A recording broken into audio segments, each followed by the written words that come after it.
Hai, Assalamualaikum dan selamat sejahtera semua. Apa khabar hari ini? Cikgu harap semua murid-murid berada dalam keadaan sihat hendaknya supaya boleh bersama-sama dengan cikgu untuk pembelajaran pada hari ini. Baiklah, hari ini kita akan teruskan pembelajaran untuk mata pelajaran Reka Bentuk dan Teknologi tahun 4 bersama dengan cikgu sekali lagi, Cikgu Asti. Baiklah murid-murid, kita masih lagi berada dalam unit yang keempat iaitu reka bentuk pembungkusan. Hari ini kita akan membincangkan satu tajuk iaitu kepentingan reka bentuk pembungkusan. Pastikan kamu terus bersama dengan cikgu sehingga ke akhir pembelajaran.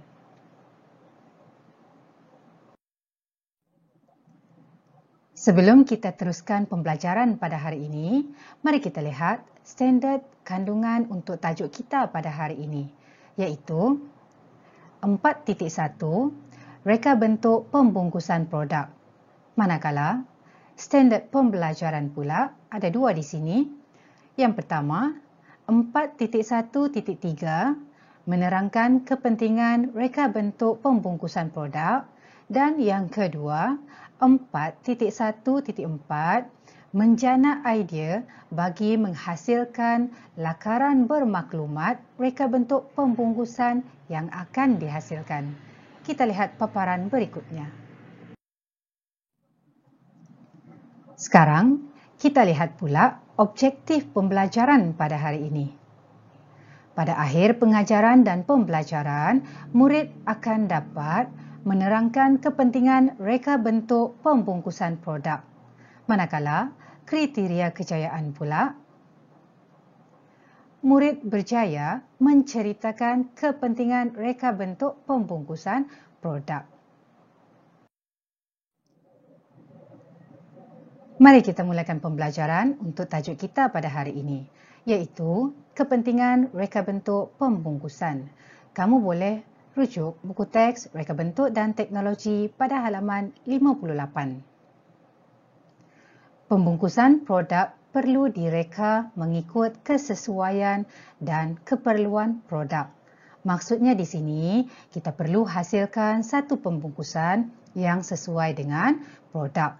Contohnya, apabila kita hendak menghasilkan produk yang berbentuk makanan, kita perlu fikirkan pembungkusan yang sesuai untuk makanan.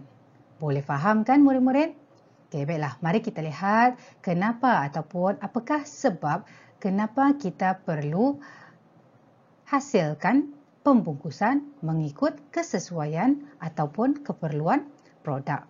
Yang pertama adalah untuk mengelakkan produk daripada tercemar, yang mana bahan yang tercemar akan menjejaskan kesihatan dan tidak dapat digunakan lagi.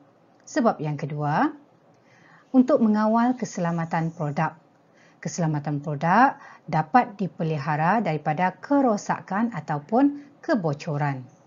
Yang ketiga, melindungi mutu dan fizikal produk. Produk boleh bertahan lebih lama dan dalam keadaan yang baik. Sebab itulah kita kena bijak dalam menghasilkan pembungkusan yang boleh melindungi produk. Dan yang seterusnya, untuk menyampaikan maklumat produk. Maksudnya, maklumat yang lengkap membantu pengguna mengetahui perkara yang berkaitan dengan produk. Ini adalah berkaitan dengan label untuk sesuatu produk. Maksudnya bungkusan yang kita akan hasilkan nanti perlu mempunyai maklumat supaya pengguna jelas tentang produk yang dihasilkan. Boleh kan murid-murid? Sekarang, mari kita lihat kepentingan reka bentuk pembungkusan produk. Di sini, cikgu senaraikan 6 kepentingan pembungkusan produk. Yang pertama, menepati keperluan dan peraturan produk. Yang kedua, melindungi dan memelihara produk. Yang ketiga, identifikasi ataupun informasi. Maksudnya di sini, maklumat produk mestilah jelas pada pembungkusan yang dihasilkan. Yang seterusnya, meminimalkan kos. Maksudnya tidak perlu menggunakan kos yang terlalu tinggi. Biarlah sesuai dengan keperluan produk itu sendiri. Kepentingan yang seterusnya, meningkatkan jualan. Dan yang terakhir, menarik perhatian pengguna. Baiklah murid-murid, kita perlu kreatif dalam menghasilkan pembungkusan untuk produk yang kita nak jual.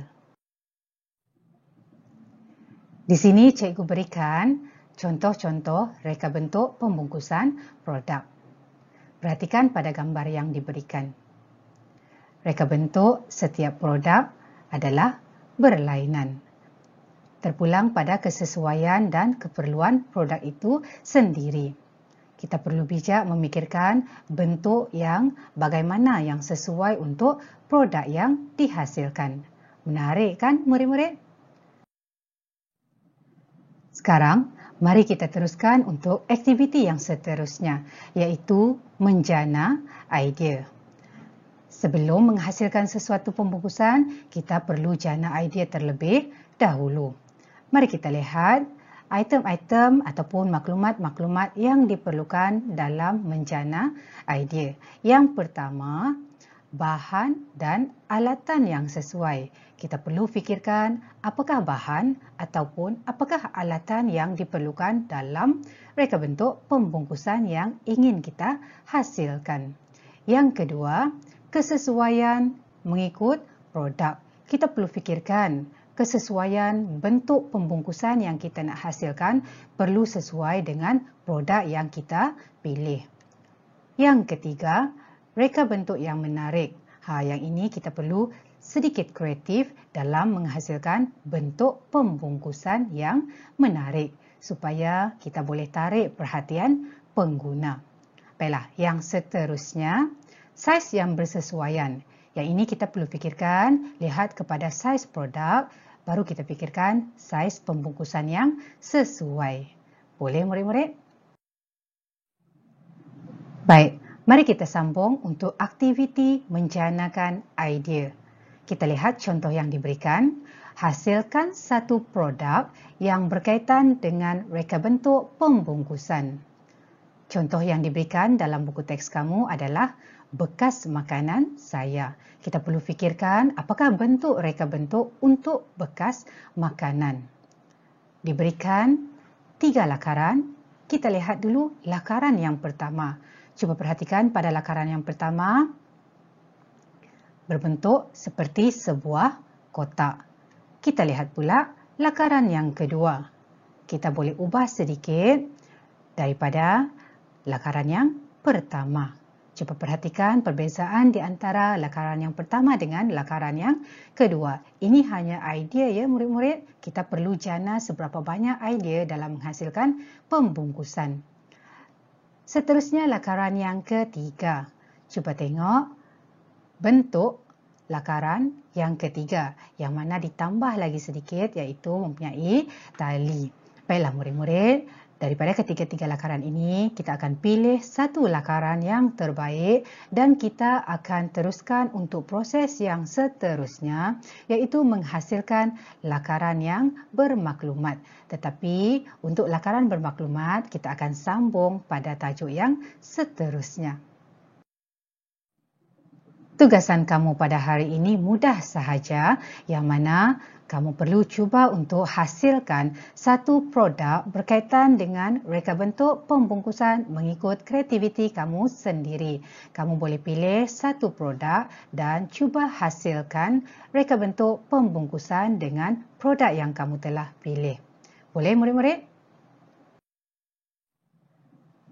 Untuk itu, sekian sahaja pembelajaran kita pada hari ini. Terima kasih atas perhatian dan kerjasama yang diberikan. Semoga kamu dapat menghasilkan reka bentuk yang kreatif.